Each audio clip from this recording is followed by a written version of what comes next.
Hi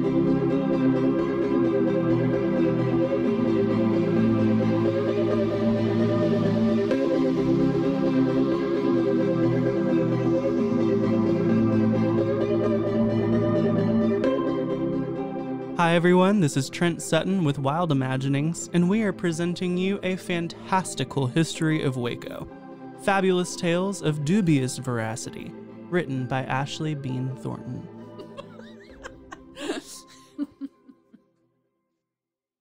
Today's story, A Doctor's Secret. Hallie Earle was born in Waco in the year 1880. She was the eighth and last child of Civil War veteran Major Isham Harrison Earle, and as often the case with the youngest child, she was her parents' pride and joy.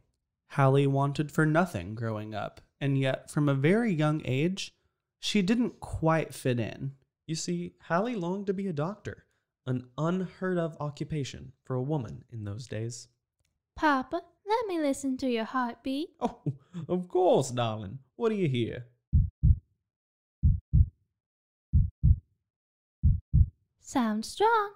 Ba-dum, ba-dum, ba-dum. Is that so? Now your temperature. Oh, you giving me a checkup, Hallie? That's Dr. Hallie, Dad. But that's right. I'm making sure you're healthy. Well now, Dr. Hallie, what makes you want to be a doctor? I want to help people. Make them feel better. Well, Dr. Hallie, it's fine to pretend and all, but when you grow up, you'll want to get married and have children. Look at your mama. But I want to be a doctor. Well, darling, we're raising you to be a lady. A lady doctor. No, Hallie, a proper lady. You'll understand when you're older. But as it so happened, Hallie didn't understand when she was older. As she went through school, she excelled in all of her classes. When her friends were going on dates or learning to dance, Hallie was in her room, poring over books of anatomy, medicine, and physiology. Science was her favorite subject. And she refused to take home economics or textiles, instead choosing to be the only girl taking advanced chemistry and college-level math. Her father had long since given up on voicing his opinions, knowing that they would fall on deaf ears. Her mother, on the other hand, continued to try and impress upon her the importance of being a lady.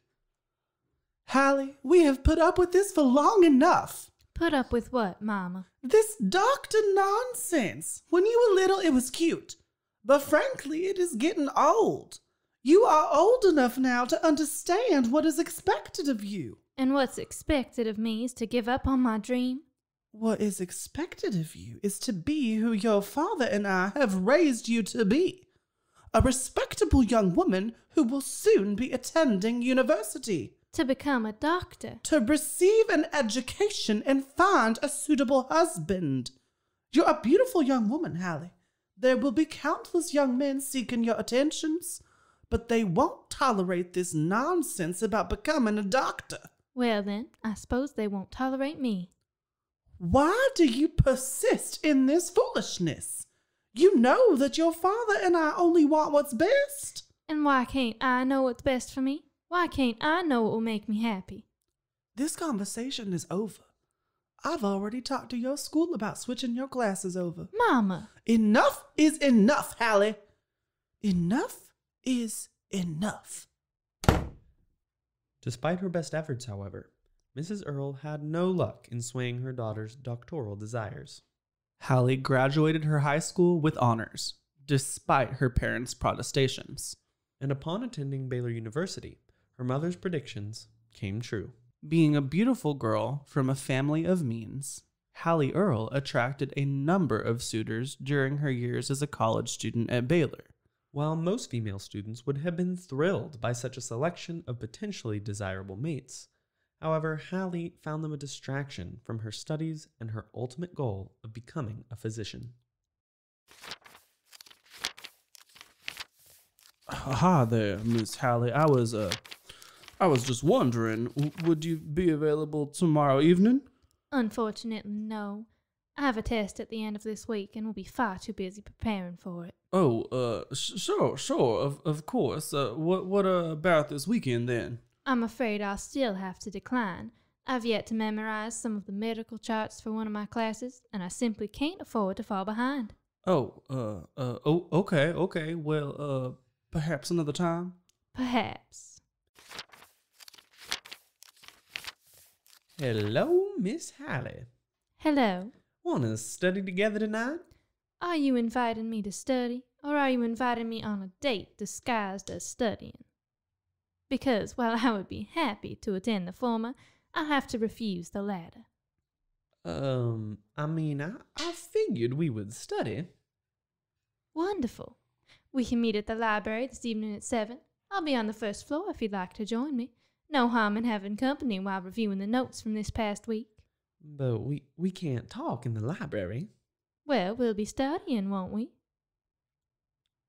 You know, I'm not sure I'll be available tonight. I completely forgot about... That's okay. Perhaps another time, then. Yeah, perhaps.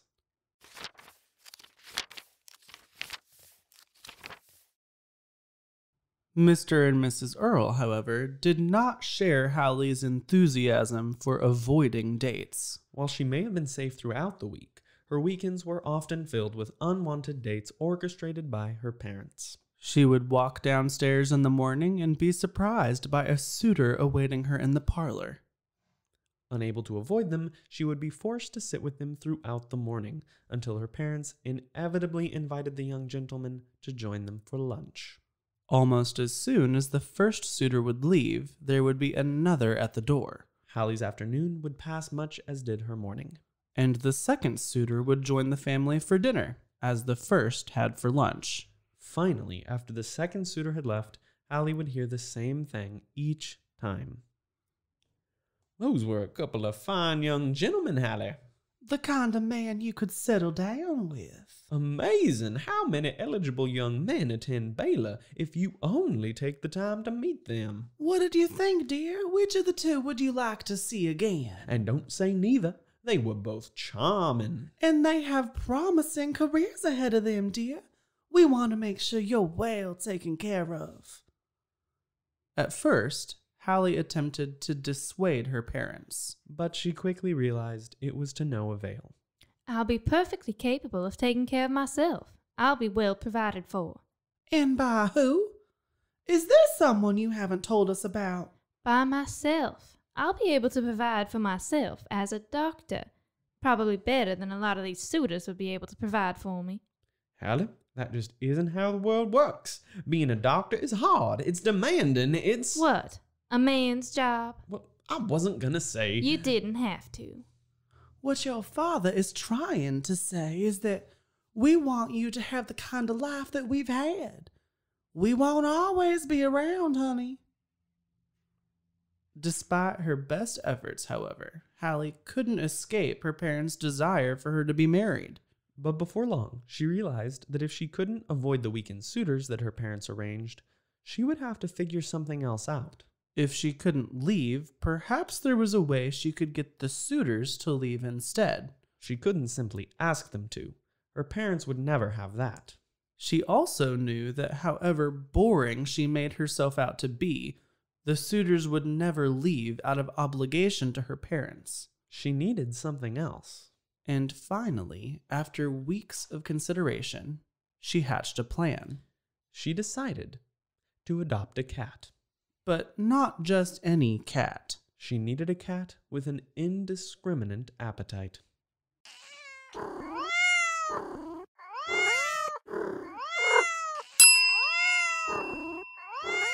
Hi there. My name is Hallie, and I'm here to see what cats are available for adoption.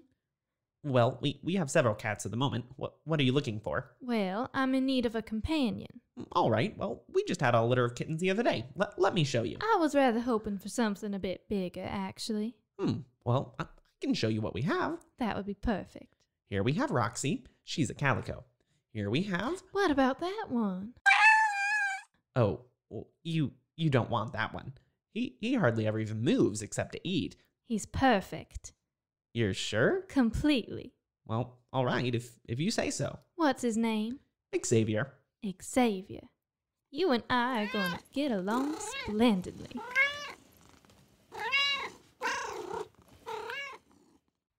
Xavier was a large gray cat who was just as lazy as Hallie had been warned. He was also the solution to Hallie's problems. She fed Xavier a steady diet of broccoli, pinto beans, and peanuts. Which may sound unorthodox. Probably because it is. But Xavier's diet served a very particular purpose. You see, whenever gentlemen visitors overstayed their welcome, Hallie would simply invite Xavier to join them in the parlor. The cat would soon ensconce himself in the would-be Romeo's lap, and before long would silently pass gas. Xavier's gas would emit a noxious odor of such eye-burning potency that even the most determined and lovesick swain would soon make his excuses. Oh, Miss Hallie, do you, Do I what? Is something the matter? No, nothing's the matter. I just, I'm suddenly not feeling too well. Oh, well, can I get you something? A glass of water, maybe? Oh, no. I'm sure I'll be fine. All right. Well, as we were saying... Oh, you know what? I actually forgot until just now. But I have a business meeting this afternoon that I must attend to. Well, I wouldn't want to keep you from your business. I'm so sorry. Perhaps another time? Perhaps. Mr. and Mrs. Earle couldn't figure out why the suitors which had once pursued their daughter with such fervor were now unwilling to even come around the house. Their concerns grew as the weeks went on, and their list of potential suitors was eventually exhausted, being that none of them were willing to visit more than the one time. I don't understand. I can't figure it out either. Our daughter is beautiful. And goodness knows she comes from a respectable family. These young men should be beating down the door, and yet for some reason they won't even come by invitation. Well, we have to keep trying. I can't bear the thought of our little Hallie becoming an old maid. Especially when this doctor dream finally falls through. Though her parents were deeply concerned, however, it left Hallie free to pursue her studies without distraction. Before she knew it, her time at Baylor came to a close.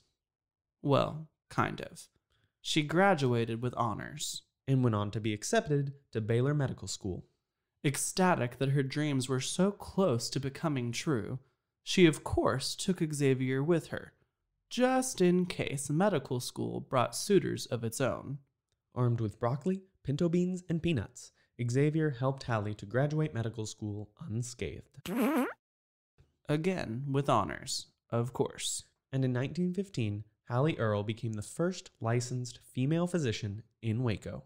Xavier lived just long enough to see her become a doctor, but almost as though his job was done, he passed away soon after. Hallie was distraught, but knowing how important the cat was to her, it was actually her parents who gifted her her next cat as a gesture of understanding. Oh my gosh, she's beautiful. Thank you. They said her name was Georgia. We know how much Xavier meant to you. Thank you. She's perfect. Hallie, I thought it was high time that your mom and I apologized.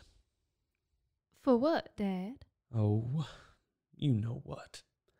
We didn't think that this day would ever come. It's not that we didn't think you were capable. We didn't think that the world had room for you in it as a doctor. But maybe the world is moving a little faster than we gave it credit for. Or maybe I just managed to outrun it. Oh, well, that's my girl. We love you, Dr. Earle. Love you too.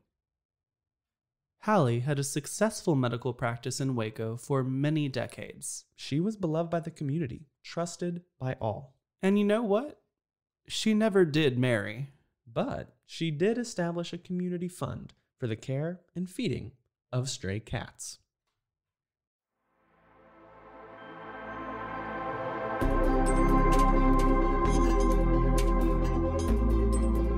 Thank you for joining us today for A Fantastical History of Waco, a podcast brought to you by Wild Imaginings. We have a lot of other great projects besides this podcast. If you want to check out the work that we're doing, please head to wildimaginingswaco.com, see what we're doing, and if you have an idea of your own, let us know. We love working with people, just like we did here at Rogue Media Network, and Ashley Bean Thornton, the author of these wonderful stories. Join us next time for another fantastical story. This has been Rogue Media Network Podcast.